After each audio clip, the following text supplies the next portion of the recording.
ঘরে যদি কোনো জিনের অস্তিত্ব বিদ্যমান থাকে, তবে তার সাথে মোকাবেলা করার মতো শক্তি আল্লাহ তাআলা বেড়ালকে দিয়েছেন। বেড়ালটি জিনের সাথে থাকা নেগেটিভ এনার্জিগুলোকেও শোষণ করে ফেলতে পারে। শুধু তাই নয়, বেড়ালের শরীরে আল্লাহ এমন একটি ব্যাকটেরিয়া দিয়েছেন যা কিনা আমাদের আশেপাশে থাকা সব ধরনের নেগেটিভ এনার্জিকে শোষণ করে নেয়। এছাড়াও বিজ্ঞানীরা বলছেন, আমরা যখন রাতে ঘুমাতে যাই তখন ঘরে পুষে রাখা বেড়াল সারা রাত ধরে আমাদের শরীর থেকে নেগেটিভ এনার্জি শোষণ করতে থাকে। আল্লাহ রাব্বুল আলামিন বেড়ালের মাঝে কিছু বৈশিষ্ট্য দিয়েছেন, যার কারণে এমন সুন্দর একটি মাখলুক আমাদের রোজকার জীবনের অংশ হয়ে উঠেছে।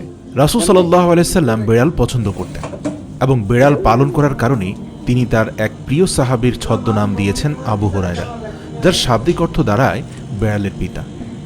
কেন একজন মুসলিমের বেড়াল পালন করা উচিত? গবেষণা করে জানতে পারা যায়, আজ থেকে ৮,০০০ বছর পূর্বে জঙ্গলের বেড়ালরা খাবারের খোঁজে